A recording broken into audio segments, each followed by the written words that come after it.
Ok. Be'ezrat Hashem, on va faire une série de cours maintenant concernant une loi à propos de laquelle je dirais Zichronah Livracha, de mémoire bénie, tellement les gens ne savent pas qu'elle existe, ou même ceux qui savent qu'elle existe, d'habitude ne connaissent pas bien les critères. Il y a beaucoup de, c'est une loi très importante.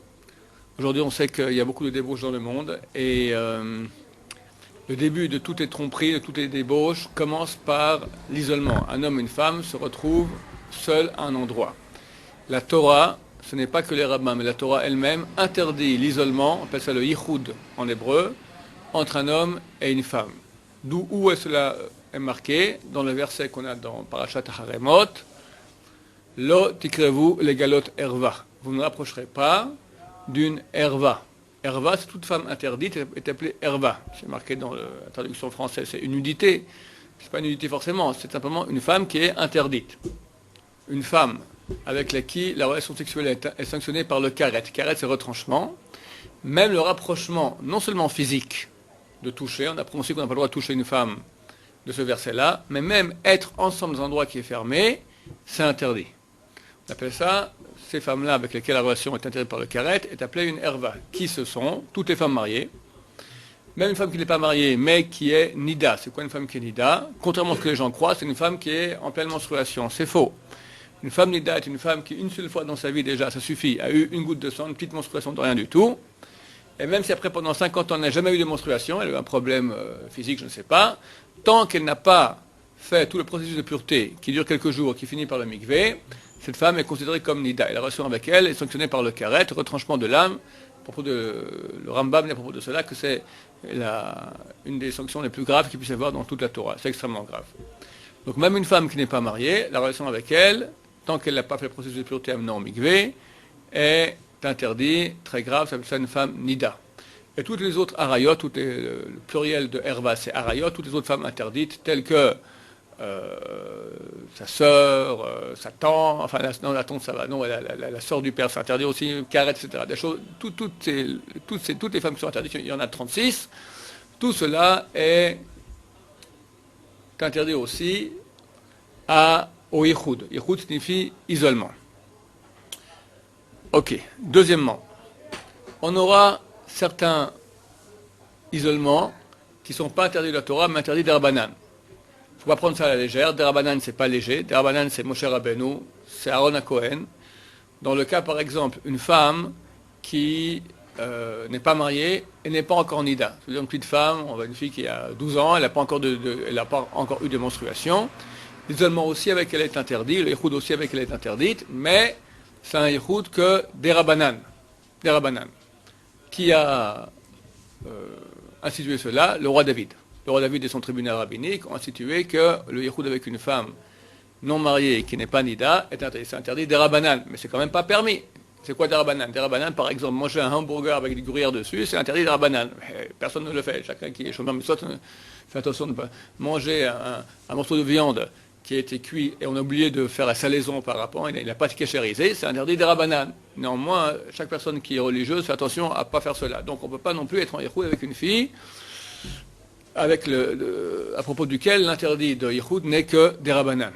On aura d'autres cas de yichud des Rabbanan, par exemple un homme avec deux femmes, ou une femme avec deux hommes, ça dépend pour quelle communauté juive, on va Sfaradim, Ashkenazim, etc.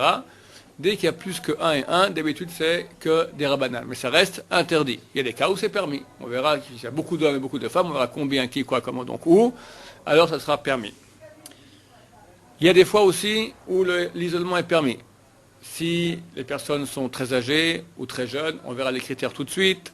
Si l'endroit n'est pas un endroit qu'on considère comme un isolement, s'il y a une garde d'une tierce personne, on va voir toutes ces lois ultérieurement. On va commencer directement à voir avec qui on a le droit d'être en yichud. Un homme avec sa femme peut être en yichud, il n'y a aucun problème. Du moment qu'ils sont mariés, alors au contraire, il y a une mitzvah de s'isoler, l'homme et la femme.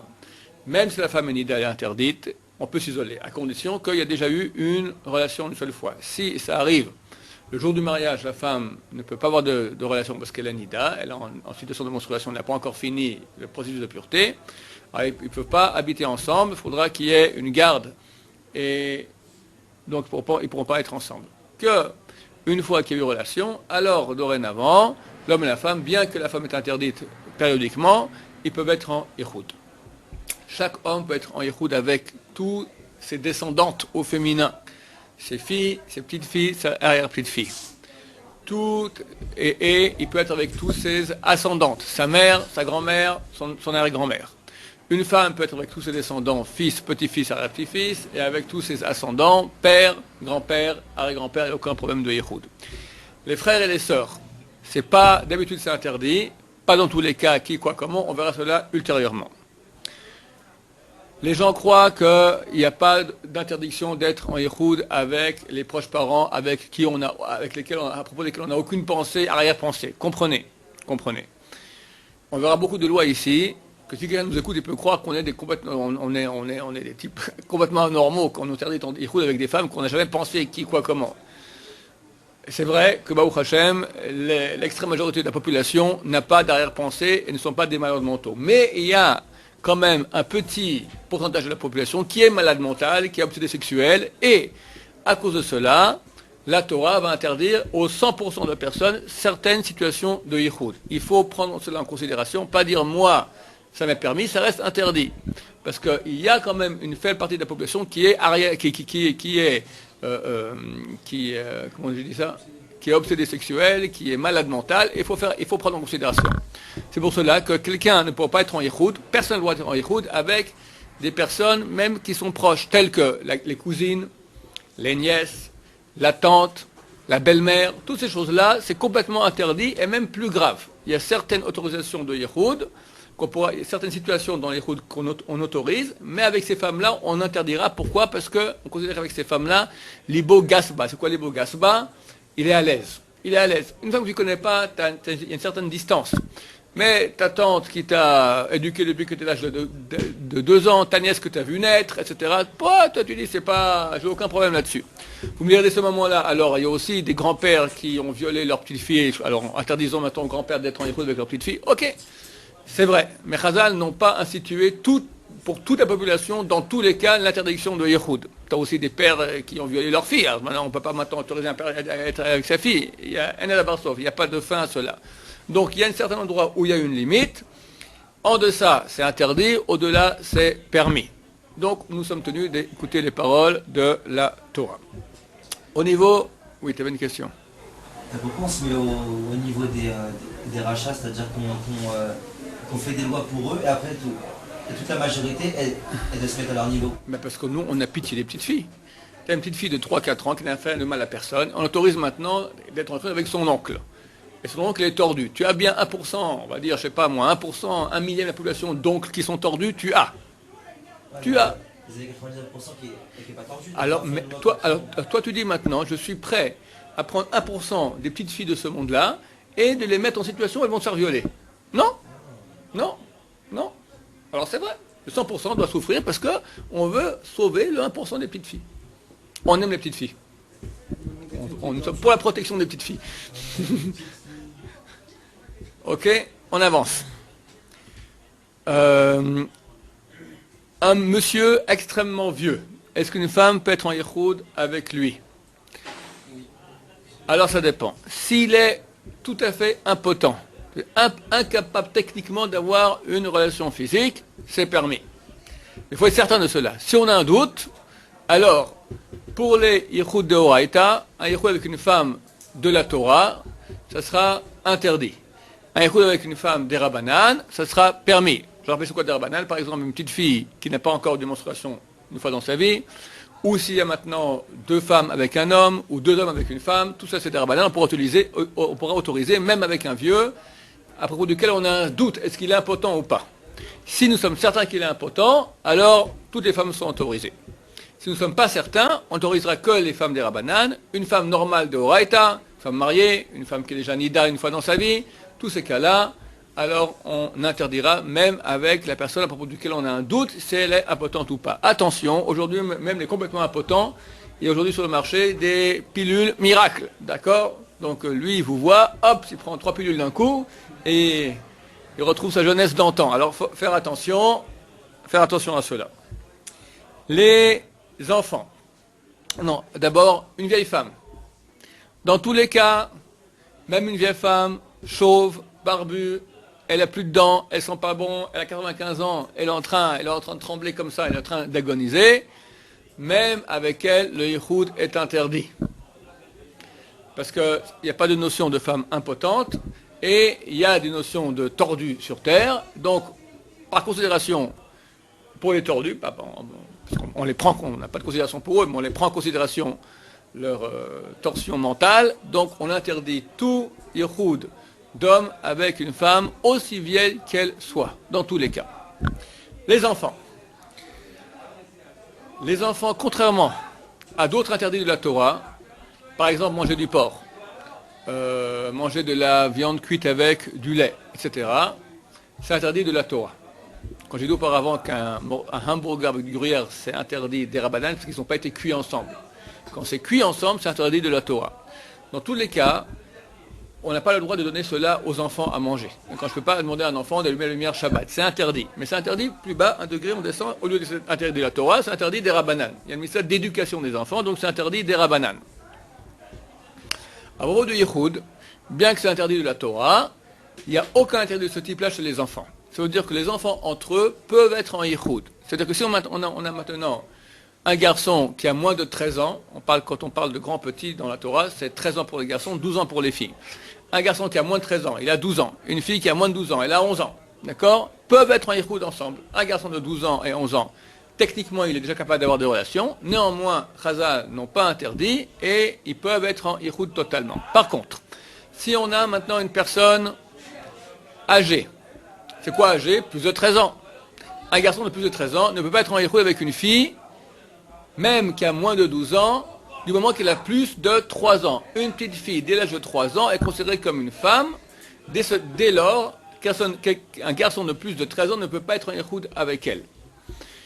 Dans l'autre sens, une fille qui a plus de 12 ans, considérée comme grande à tout égard, comme femme à tout égard, n'a pas le droit d'être en yichoud avec un garçon qui a plus de 9 ans. Avant 9 ans, on considère que l'homme n'est pas capable d'avoir une relation. Dès l'âge de 9 ans, il est capable. Donc, une grande fille, plus de 12 ans, avec moins de 9 ans, ça va. Plus de 9 ans, ça va pas. Un grand garçon de plus de 13 ans, avec moins de 3 ans, ça va. Avec une fille de plus de 3 ans, ça va pas. Comment est-ce qu'on fait pour le babysit? Il faut faire attention. Babysitter, il faut faire attention que ce soit dans le cadre permis. Alors, on aura 5 solutions possibles. Première solution, tout simplement, qu'on mettra une fillette de moins de 12 ans avec des garçons, peu importe quel âge, ça va. Ou bien une fillette qui a plus de 12 ans, mais avec des garçons qui ont moins de 9 ans, ça va. Un garçon qui fait babysit, c'est moins courant, il faudrait qu'il ait moins de 13 ans. S'il a plus de 13 ans, il faudra que les petites filles qu'il garde aient moins de 3 ans. Ça, c'est une autorisation. Deuxième autorisation, c'est qu'on verra que pour être en yichoud, il faut être dans un endroit qui est fermé. Néanmoins, au niveau de la halakha stricte, c'est seulement si cet endroit-là est verrouillé. Dans le cas du babysitter, on pourra autoriser, si la porte n'est pas verrouillée, que fermée. Si possible, ce n'est pas obligatoire, mais si possible, on demandera de laisser un peu entrouvert. Mais s'il fait froid ou on a peur, on laissera que fermé sans verrouiller. Si on a peur, on ne veut pas laisser non verrouillé, on a peur que quelqu'un entre, alors on ne pourra pas avoir cette autorisation, on aura recours à une troisième autorisation. Par exemple, quoi? On prendra la clé de la maison, on donnera au voisin, on lui dira rentrer de temps en temps sans crier gare. Bien sûr, auparavant, une fois qu'on a verrouillé, on enlèvera la clé au moins un peu de la serrure pour que l'autre puisse faire rentrer sa clé et ouvrir de l'extérieur. Et le voisin ne devra pas dire c'est bon, je passerai, et il ne passe pas. D'accord? C'est un vieux monsieur qui à 9h, il va dormir, et on sait qu'on est tranquille pour faire ce qu'on veut. Non, il faut qu'il puisse passer durant toute la soirée, il passe de temps en temps. Dans ce cas-là, on est certain qu'il n'y aura pas de tentation des personnes qui sont en yichoud de faire une avera. Quatrième autorisation possible, on verra tous les critères de cette autorisation un peu plus loin. Il y a une autorisation qui s'appelle Ba'ala Ba'ir. Son mari est dans la ville. Si c'est une femme mariée qui fait le babysit, et son mari est dans la ville, il sait où elle se trouve, il peut venir à chaque moment. On dit que la femme a une certaine crainte quand le mari est dans les alentours, même s'il n'est pas ici, alors il y a autorisation de yichoud entre la babysit, mariée et les enfants. Dernière autorisation, cinquième, on verra que dans certains cas, une tierce personne peut être garde, peuvent empêcher le yichoud. parmi les gardes qu'il y a, c'est un enfant qui est en âge de comprendre ce qui se passe, suffisamment pour pouvoir parler, mais de ne pas se laisser tenter. Quelle est cette tranche d'âge? Il y a un âge où les enfants commencent à comprendre quelque chose qui se passe bizarre, d'accord? Ils vont dire, papa, j'ai vu maman faire un truc bizarre avec le plombier, d'accord? Le père, il va... Quoi, mon fils, il est capable de parler. Si le gauche a 2 ans, il comprend rien. À 3 ans, je ne sais pas s'il comprend encore quelque chose. Tout dépend de la maturité de l'enfant ou de l'enfante. Chazal ont donné une tranche d'âge. Elle est variable suivant la maturité de l'enfant. Ils ont dit pour une fille, c'est entre 6 ans et 9 ans. Pour un garçon, marloc, discussion. Il y en a qui disent que c'est entre 6 et 9 comme la fille, il y en a qui disent que c'est entre 9 et 12. La majorité des poskim disent entre 9 et 12. Comme ça, elle est à l'akha. Si on pense qu'un garçon en 6 et 9, ça peut être lui aussi dans une situation où il comprend et il ne va pas se laisser tenter de faire la vera, dans ce cas-là, en 6 et 9, ça va aussi. Donc si maintenant on est en babysit avec des enfants réveillés, parmi lesquels, enfin les enfants peuvent dormir, mais parmi lesquels, s'il y a un enfant réveillé qui est dans cette tranche d'âge, lui, s'il voit une chose qui est bizarre, il va parler, et donc le yichoud est permis. Question. Une personne de plus de 13 ans, garde des enfants qui ont plus de 3 ans. Un garçon de plus de 13 ans garde des filles de plus de 3 ans. Interdit. Non, mais plusieurs filles, parce qu'on a dit... Plusieurs filles. Or, on verra dans quel cas, hein, alors un yichoud avec plusieurs filles est permis. En 2 mots, poissoradim, il n'y a aucun cas. Un garçon avec plusieurs filles, ça ne va pas. Mais si parmi les filles, il y a plusieurs filles, j'imagine qu'il y a une petite fille qui est entre 6 et 9, ça va. S'il y a une de 6 et 9 parmi les filles, ça va. Parce qu'elle fait la garde. Parce qu'on dit qu'entre 6 et 9, ça fait une garde, et à partir de 3 ans, c'est un problème. Il pose une question comme ça, il pose 6 et 9, c'est une garde. Mais de plus de 3 ans, déjà, on ne peut pas être en yichoud avec elle. Une fille toute seule. Il faut dire que s'il y a une fille toute seule, ça ne va pas. S'il y a maintenant du monde avec, ça va. Alors, 1, c'est interdit, parce que c'est un danger. 2, il y a aussi un danger, mais il y a aussi le fait qu'ils vont parler. Donc, ils vont se retenir. Voilà. Ok. Dans quel endroit est-ce qu'on a yichoud?